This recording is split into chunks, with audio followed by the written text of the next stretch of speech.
Puji nama Tuhan, Shalom, selamat pagi Bapak Ibu yang terkasih dalam nama Tuhan Yesus. Pada pagi hari ini kita akan mulai ibadah kita. Kita mau siapkan hati kita untuk datang kepada Tuhan. Sebab firman Tuhan berkata, biarlah segala yang bernapas memuji Tuhan. Terima kasih Bapak. Biarlah pagi hari ini Tuhan kami boleh datang untuk meninggikan Engkau, menggantungkan nama Tuhan. Sebab kami percaya Tuhan ada kuasa, ada urapan Tuhan yang membunuh setiap kami Tuhan. Terima kasih Roh Kudus, terima kasih Bapak. Haleluya, haleluya, haleluya, haleluya. Oh.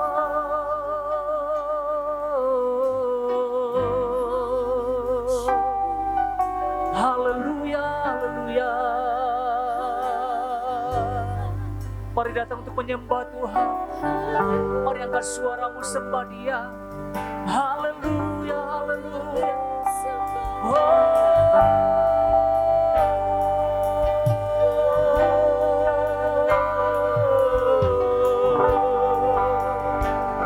Haleluya, haleluya. Haleluya, haleluya. Yesus, haleluya.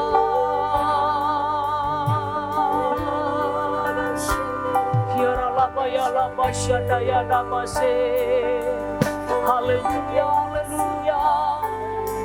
Oh.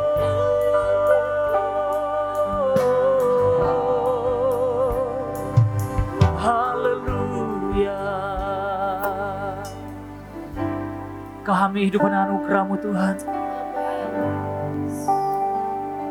Haleluya.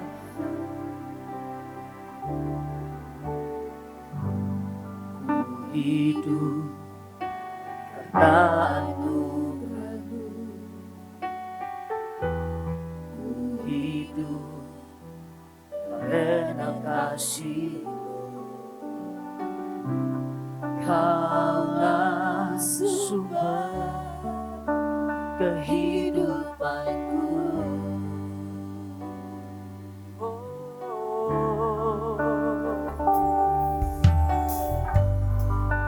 Hidup untuk menyembah-Mu. Hidup untuk menyenangkan-Mu. Kaulah pusat penyembahanku. Kau yang layak. Oh, Kau yang layak. Kau layak disembah di dalam roh dan kebenaran. Kau yang layak, Kau yang layak. Oh,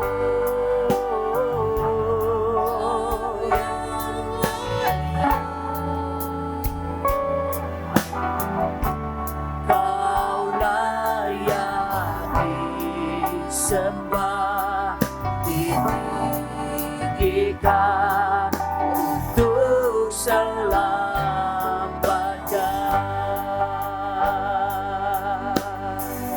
Katakan ku hidup. Ku hidup untuk menyenangkan-Mu. Ku hidup karena kasih-Mu. Kaulah sumber kehidupanku.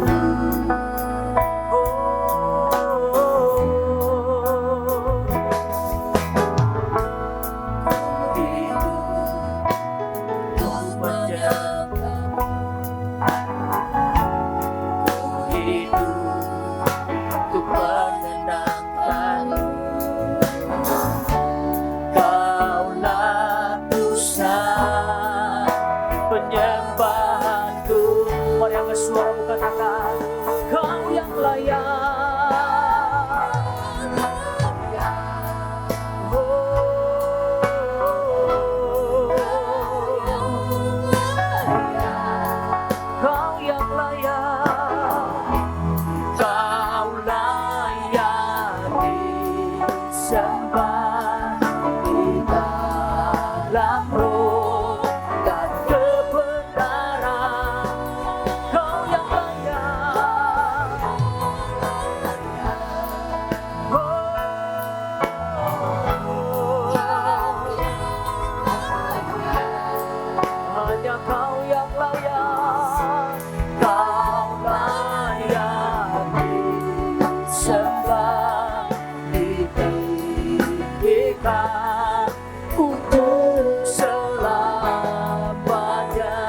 yang percaya, mari angkat suara mengatakan, Kau yang layak.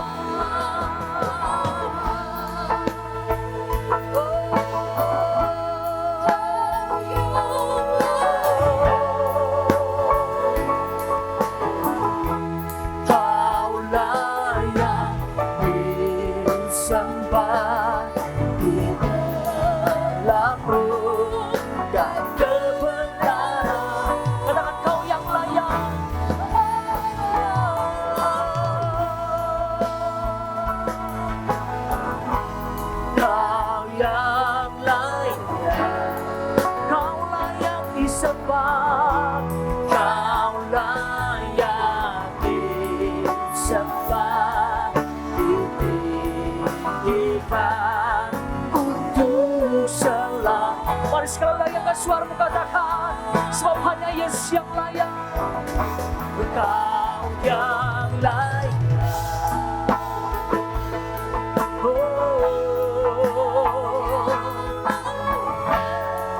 Hanya Yesus yang layak. Disembah di dalam roh dan kebenaran. Suara katakan, Kau yang layak. Haleluya. Kau yang layak. Oh, Kau layak disembah, ditinggikan untuk selamanya.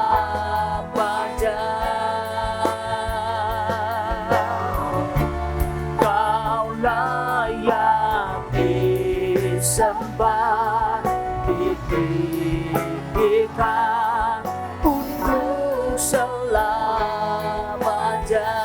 Kau yang layak, Kau layak disembah, ditinggikan untuk selamanya.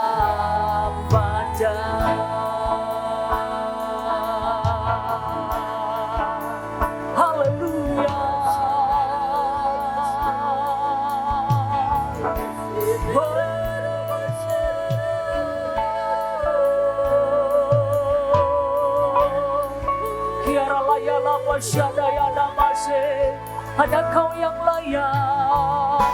Glory. Tiara lama laya lama syadaya namase. Mari angkat suaramu sembah Dia. Hanya Kau yang layak. Hanya Yesus yang layak. Tiara lama ya lama syadaya namase. Engkau ditinggikan Tuhan. Engkau dianggukan.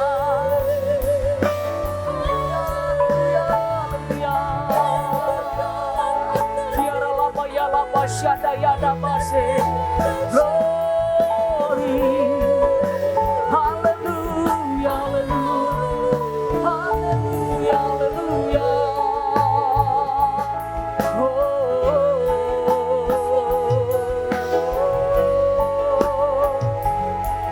Haleluya, haleluya, haleluya.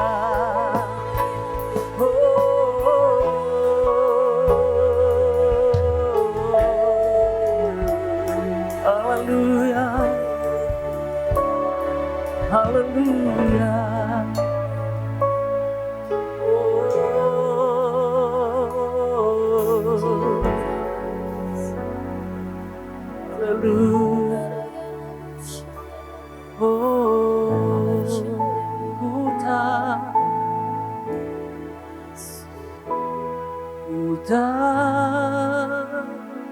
Hidupku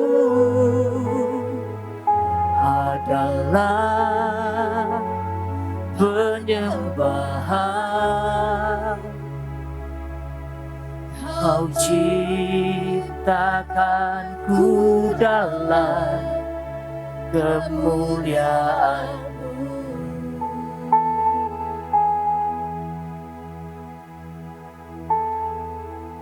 Ku tahu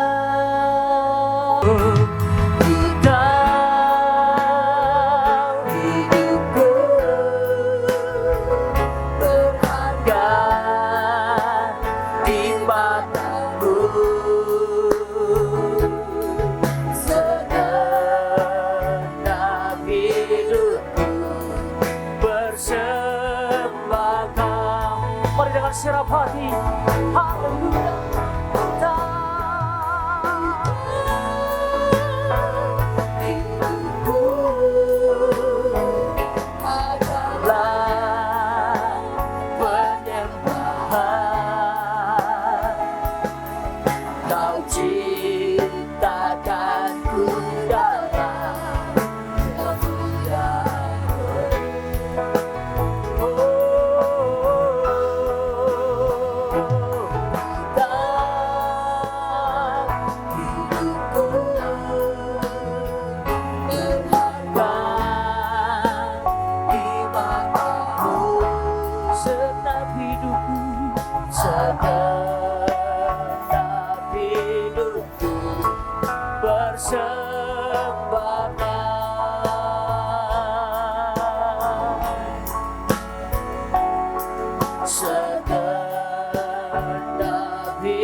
Tiba saatnya Tuhan, kami siapkan hati kami untuk mendengarkan firman.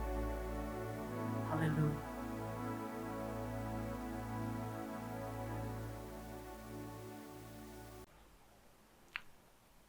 Mari kita berdoa terlebih dahulu Bapak Ibu Saudara. Bapa, di dalam nama Yesus kami mengucap syukur semua karena anugerah-Mu yang begitu luar biasa. Kami menyadari bahwa kami dipilih sebagai penyembah-penyembah-Mu Tuhan.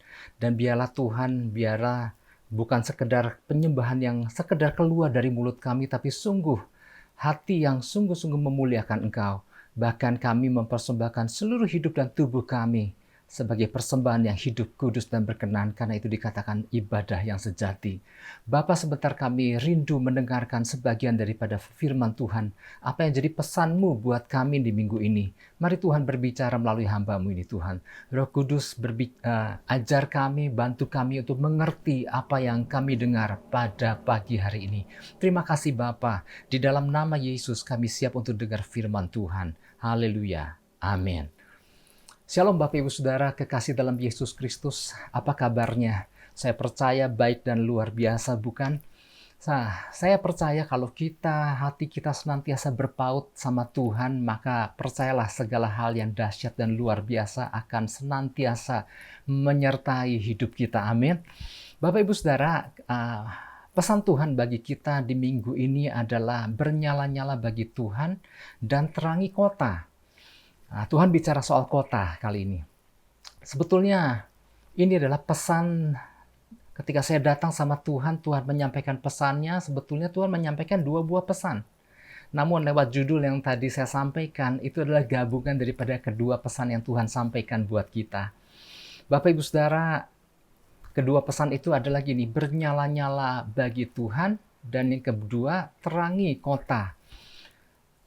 Saya jadikan satu karena memang kedua hal itu tidak dapat dipisahkan.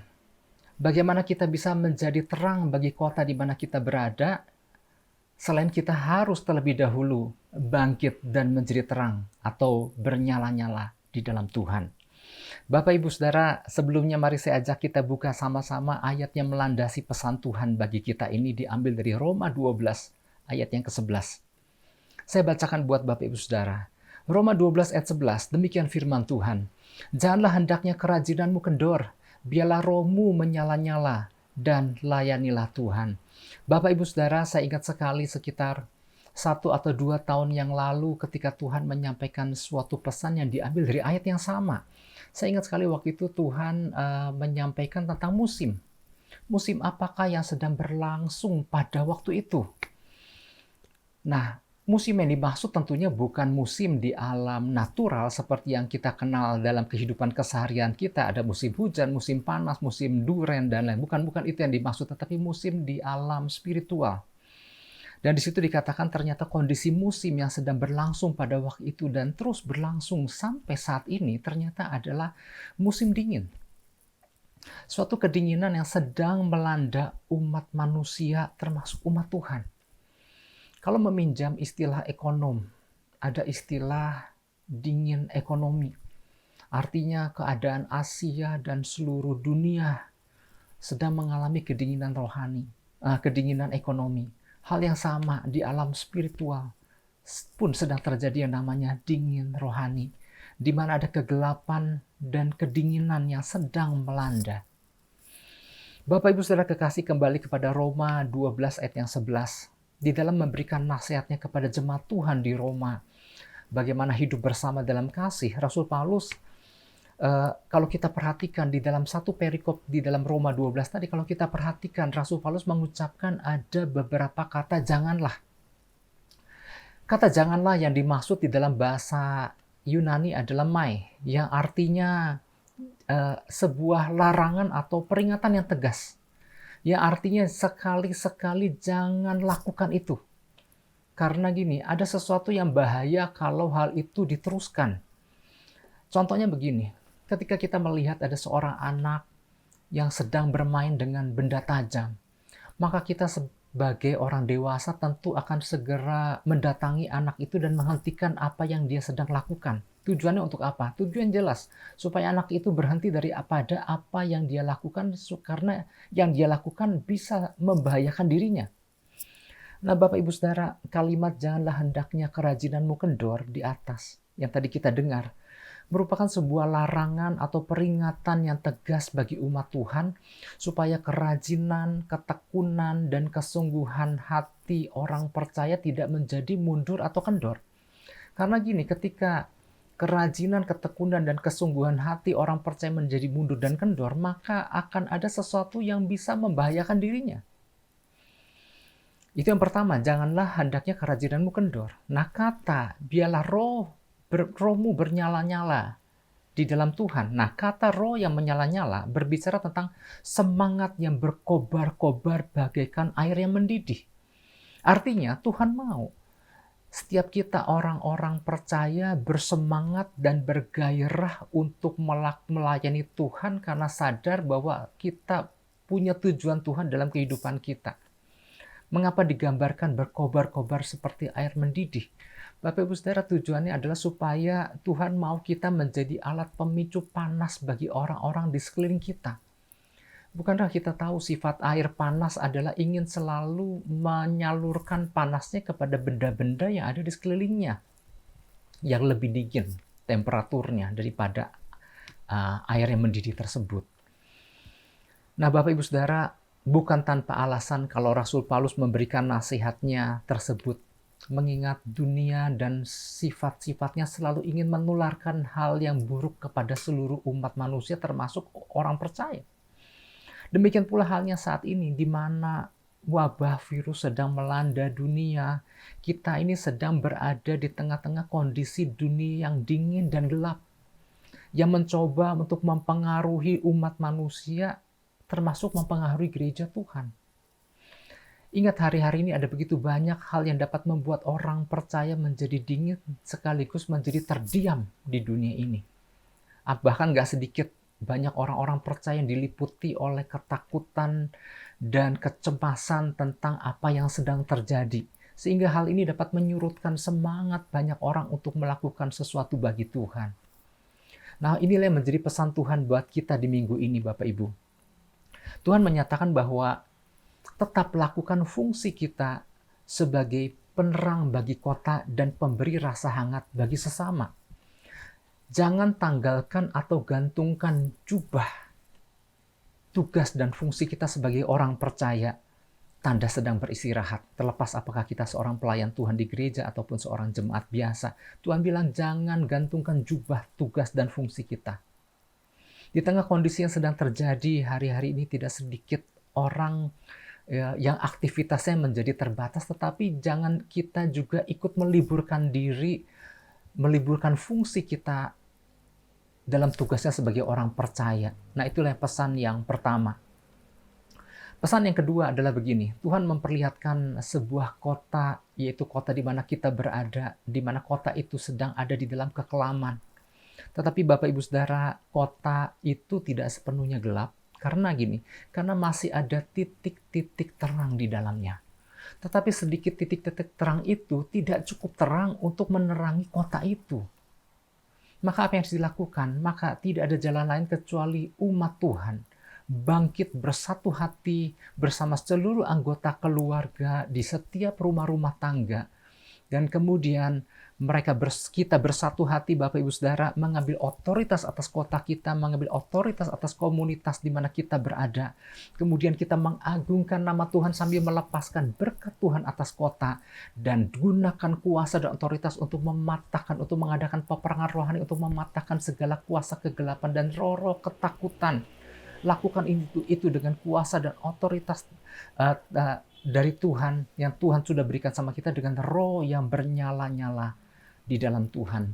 Nah, ketika kita lakukan itu, maka percayalah Bapak Ibu Saudara, maka akan ada terang di setiap keluarga dan komunitas. Nah, terang-terang yang mulai timbul di dalam setiap keluarga dan komunitas mulai menerangi kota di mana kita berada, Bapak Ibu. Nah, inilah yang Tuhan maksud melalui perannya, melalui pesannya bagi kita. Tuhan mau kita bernyala-nyala dan menjadi penerang bagi kota. Prinsipnya adalah begini, di mana ada terang Kristus yang terpancar, maka kegelapan tidak mendapat tempat.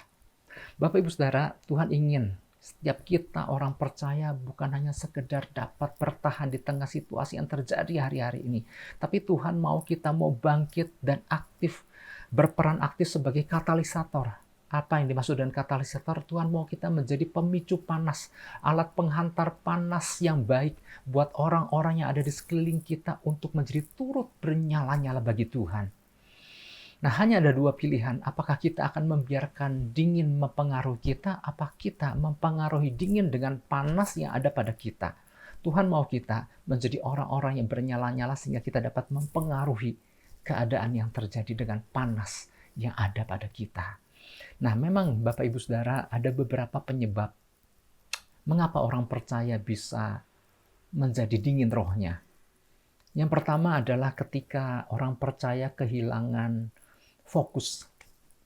Nah, Bapak Ibu Saudara sebagai orang percaya di tengah kondisi, artinya gini, fokus pandangan seseorang itu bisa berubah dari fokus pandangan kepada Tuhan, bisa teralihkan kepada fokus hal-hal yang di luar Tuhan. Apa yang dimaksud terfokus kepada hal yang di luar Tuhan? Bukankah hari-hari ini banyak perhatian orang, termasuk orang percaya, teralihkan fokusnya kepada berita-berita yang menakutkan dan termasuk di dalamnya juga ada berita-berita yang bohong. Mereka teralihkan fokusnya kepada perkara-perkara seperti itu sehingga menjadi ketakutan. Dan kemudian ada fokus-fokus yang teralihkan di mana orang berpikir bagaimana kalau keadaan yang terjadi terus berlarut-larut, apa yang akan terjadi selanjutnya di depan sana. Nah, ketika orang mulai mengalihkan fokusnya kepada hal-hal seperti itu, maka roh mulai menjadi dingin.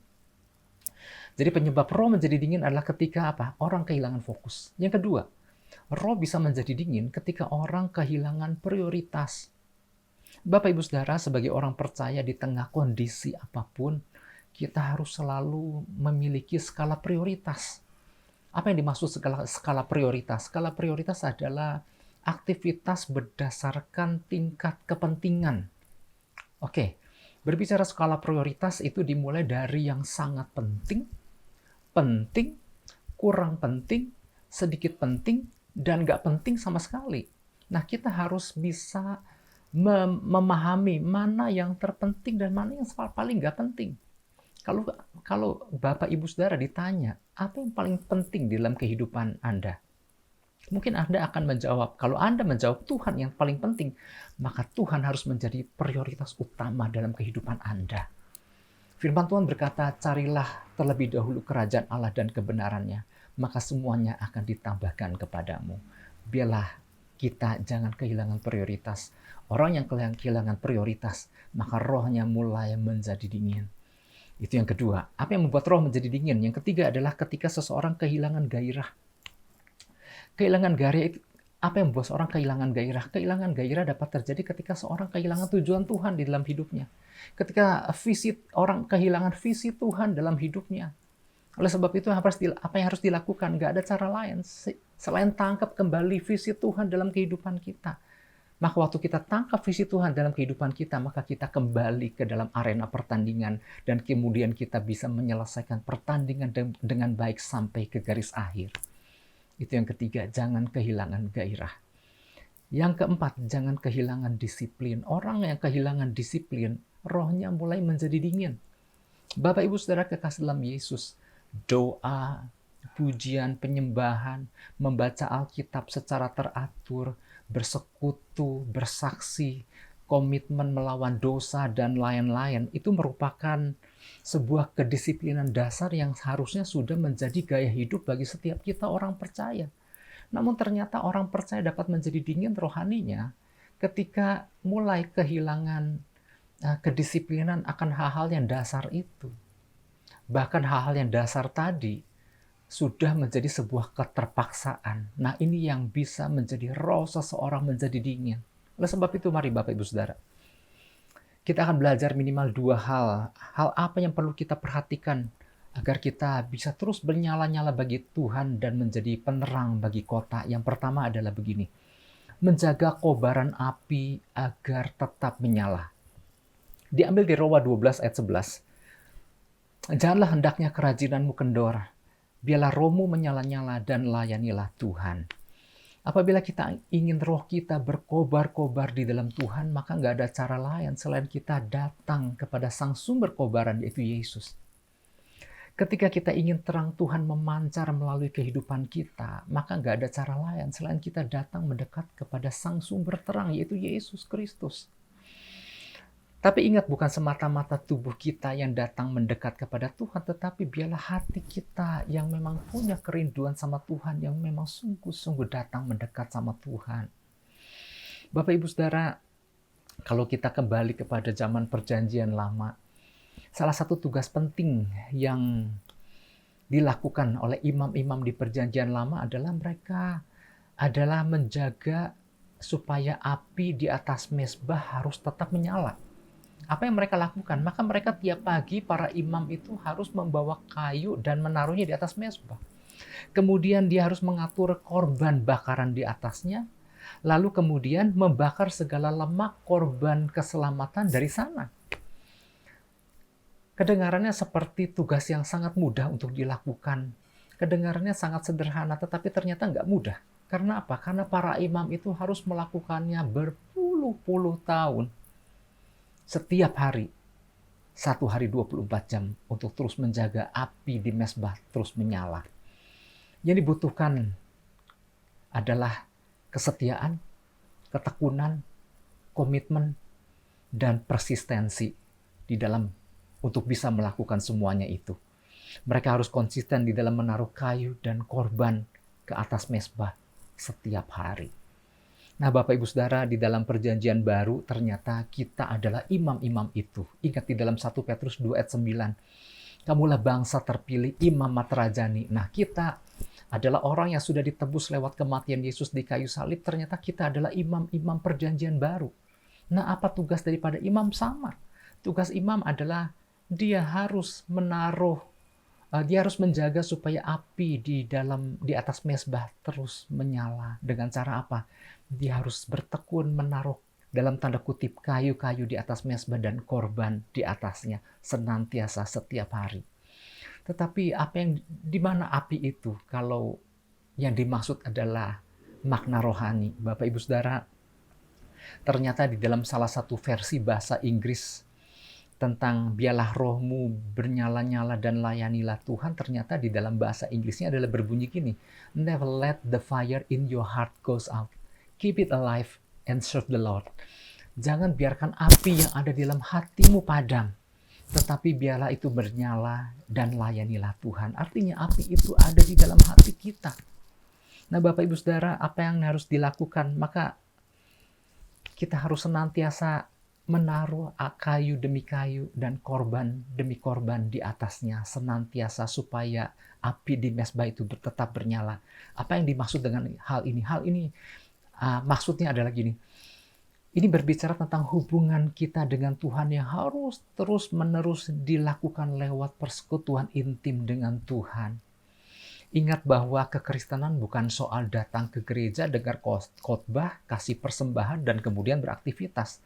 Tetapi kekristenan adalah berbicara tentang relationship with God, bagaimana membangun hubungan dengan Tuhan. Ingat visi 2020 yang Tuhan berikan buat kita, connected to God, artinya terhubung senantiasa dengan Tuhan. Sejak awal Tuhan berikan visi, Tuhan terus, bukankah kita udah tahu lewat pesan-pesannya, Tuhan terus menekankan betapa pentingnya menjalin keterhubungan dengan Tuhan. Karena apa? Ketika seorang terhubung dengan Tuhan, maka rohnya mulai bernyala-nyala. Dan itulah yang dimaksud korban api itu, maka seperti korban di atas mezbah, maka api itu mulai terus bernyala pada waktu kita menjalin keterhubungan dengan Tuhan. Kalau Bapak Ibu Saudara ditanya, pengenkah terus berjalan dipimpin oleh Tuhan? Tentu kita akan berkata, aku rindu terus dipimpin oleh Tuhan. Nah, agar kita orang percaya dapat dipimpin Tuhan, pertama-tama kita harus menjalin keterhubungan dengan Tuhan. Karena waktu kita terhubung dengan Tuhan, maka roh kita bernyala-nyala. Dengan roh yang bernyala-nyala, maka kita baru bisa mengetahui maksud dan tujuan Tuhan. Bapak Ibu Saudara, tentu kita ingat tentang kisah dua murid Yesus yang dengan kecewa mereka berjalan ke Emmaus, kampung halaman mereka. Itu terjadi sebetulnya ketika mereka sudah tawar hati dengan segala peristiwa yang terjadi pada waktu itu. Di tengah perjalanan mereka menuju Emmaus, kita ingat sekali kisah ini bahwa mereka berjumpa dengan Yesus di tengah perjalanan mereka. Dan mereka tidak mengenali Yesus. Di sepanjang perjalanan, kemudian Yesus mengingatkan akan segala perkataan-perkataan yang telah diucapkan para nabi tentang kebangkitan Yesus. Dan kemudian kesimpulan dari perjumpaan mereka dengan Yesus, salah satu dari mereka berkata, ini kita bisa lihat di dalam Lukas 24 ayat 32. Mereka berkata begini, bukankah hati kita berkobar-kobar ketika ia berbicara dengan kita di tengah jalan dan ketika ia menerangkan kitab suci kepada kita? Bayangkan, hati mereka berkobar-kobar ketika mereka berjumpa dengan Yesus dan ketika mereka mendengar perkataan Yesus. Ingat, perjumpaan dengan Yesus, perjumpaan dengan Tuhan akan selalu menghasilkan kobaran api. Itu yang pertama. Jadi, hal apa yang perlu kita perhatikan berkaitan dengan pesan Tuhan ini supaya kita bernyala-nyala bagi Tuhan dan bisa menerangi kota? Yang pertama adalah menjaga kobaran api tetap menyala. Itu yang pertama. Yang kedua, menjaga fungsi kita sebagai penerang. Menjaga fungsi kita sebagai apa? Sebagai penerang. Saya mencoba mengulangi pesan Tuhan di bagian yang kedua, di mana Tuhan memperlihatkan kota yang di mana kita berada saat ini, di mana kota itu sedang ada di dalam kekelaman, tetapi tidak sepenuhnya gelap karena masih ada titik-titik terang di dalam kota itu. Tetapi titik-titik terang yang sedikit itu tidak cukup terang untuk menerangi kota, kecuali umat Tuhan bersatu hati bersama seluruh anggota keluarga. Dan kemudian di setiap rumah tangga, mereka mengambil otoritas atas kotanya, mengambil otoritas atas komunitasnya, mengagungkan nama Tuhan, melepaskan berkat atas kota, dan kemudian lakukan peperangan rohani dengan kuasa dan otoritas daripada Tuhan. Artinya begini Bapak Ibu Saudara, di dalam arti kata lain, agar kota tetap menjadi terang, dapat menjadi terang, dibutuhkan peran orang percaya atau peran gereja Tuhan, di mana gereja Tuhan harus tetap bernyala-nyala untuk bisa berfungsi sebagai penerang. Bapak Ibu Saudara, tentu kita ingat apa yang dikatakan Yesus ketika ia berkhotbah di bukit di dalam Matius 5 ayat 14. Di situ dikatakan, kamu adalah terang dunia. Kota yang terletak di atas gunung tidak mungkin tersembunyi. Nah, Bapak Ibu Saudara, dalam arti kata lain melalui ucapannya itu, Yesus sebetulnya sedang berkata kepada orang-orang yang mendengarkannya adalah begini. Kamu adalah seperti kota yang terletak di sebuah gunung, di mana kota semacam itu tidak mungkin bisa disembunyikan. Nah, waktu Yesus mengatakan ini di hadapan orang-orang Yahudi pada waktu itu, nah selalu ada maksud yang indah di balik perkataan Yesus. Ya, selalu ada ajaran indah di balik perkataan Yesus. Ah, kita harus tangkap dulu apa makna Tuhan waktu dia berkata kepada orang-orang seperti itu. Kamu adalah kota di atas gunung di mana uh, tidak mungkin tersembunyi. Nah, buat para pendengar orang-orang Yahudi pada waktu itu yang terdiri daripada orang-orang yang sejak dari kecil sudah terdidik di dalam pengajaran-pengajaran Yahudi, ketika mendengar Yesus berkata, kamu adalah kota yang terletak di atas gunung, di mana kota yang terletak di atas gunung tidak mungkin tersembunyi, mereka langsung tahu apa yang dimaksud oleh Yesus. Bagi orang Yahudi, Bapak Ibu Saudara, mereka sudah sangat paham bahwa ada satu kota yang terletak di atas gunung yang pantas diperbincangkan, dan kota yang dimaksud adalah kota Yerusalem. Bagi mereka, Yerusalem adalah bukan sekedar kota bersejarah yang mengandung nilai historis yang tinggi, yang patut untuk diperbincangkan semata-mata, tetapi ternyata bagi mereka Yerusalem adalah kota yang spesial. Yesaya di dalam Yesaya 2 ayat 2 sampai 3, dia menulis betapa luar biasa kota yang dimaksud, yang terletak di atas gunung itu. Yerusalem bukan hanya secara geografis lebih tinggi dibandingkan kota-kota lainnya, tetapi ternyata Yerusalem adalah kota panutan yang bukan hanya menjadi kota panutan buat bangsa Yahudi saja, tetapi ternyata menjadi kota panutan buat bangsa-bangsa sekaligus seluruh suku bangsa yang ada di dalam dunia, di mana mereka datang berduyun-duyun naik ke kota itu, karena di kota itu ada hadirat Tuhan, karena di kota itu ada firman Tuhan, karena di kota itu ada pengajaran yang benar tentang jalan-jalan Tuhan yang membawa kepada keselamatan.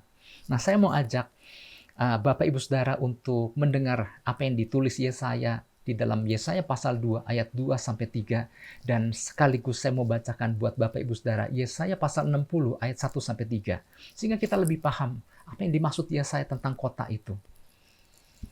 Yesaya 2 ayat 2 sampai 3, di situ dikatakan akan terjadi pada hari-hari yang terakhir. Gunung tempat rumah Tuhan akan berdiri tegak di hulu gunung-gunung dan menjulang tinggi di atas bukit-bukit. Segala bangsa akan berduyun-duyun ke sana, dan banyak suku bangsa akan pergi serta berkata, mari kita naik ke gunung Tuhan, ke rumah Allah Yakub, supaya Ia mengajar kita tentang jalan-jalannya, dan supaya kita berjalan menempuhnya, sebab dari Sion akan keluar pengajaran dan firman Tuhan dari Yerusalem.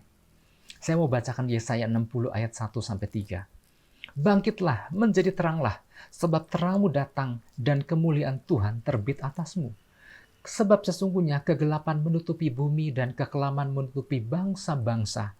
Tetapi terang Tuhan terbit atasmu dan kemuliaannya menjadi nyata atasmu. Bangsa-bangsa berduyun-duyun datang kepada terangmu dan raja-raja kepada cahaya yang terbit bagimu. Nah, sekarang kita mulai mengerti bahwa ketika Yesus sedang berkata kepada orang banyak, kamu adalah kota yang terletak di atas gunung, Tuhan mau orang-orang yang mendengarkannya pada waktu itu supaya mereka berfungsi bagaikan kota Yerusalem. Kota yang disebut Yesaya, yang mana adalah sebuah tempat di mana bangsa-bangsa datang untuk diselamatkan. Mereka tahu bahwa ada Tuhan di kota itu. Nah, hal yang sama, hal ini sedang berbicara tentang kita, gereja Tuhan. Bahwa kita sebagai umat yang ditebus di atas kayu salib, kita sebagai gereja Tuhan tidak dipanggil sekedar untuk semata-mata diselamatkan saja, tapi Tuhan mau kita berfungsi sebagai penerang bagi dunia.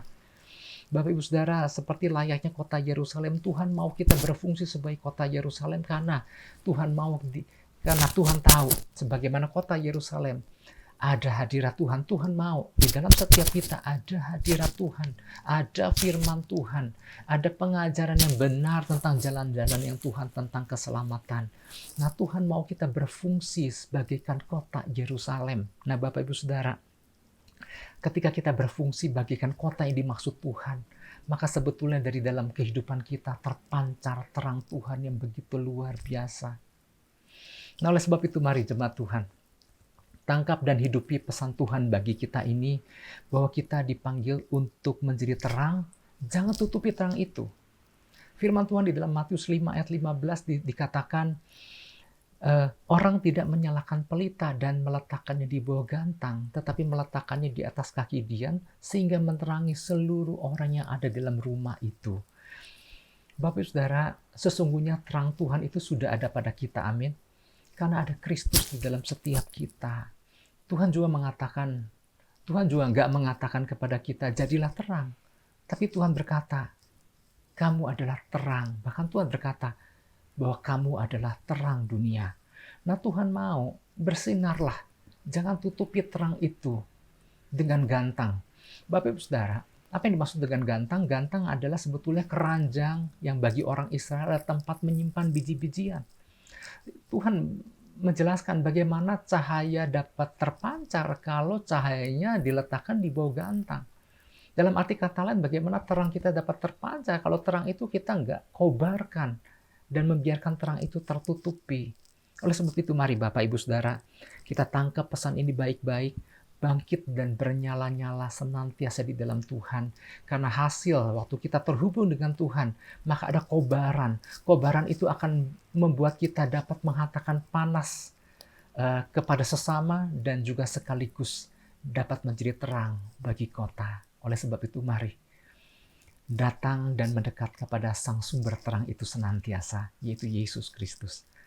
Tuhan Yesus memberkati Bapak Ibu Saudara. Haleluya.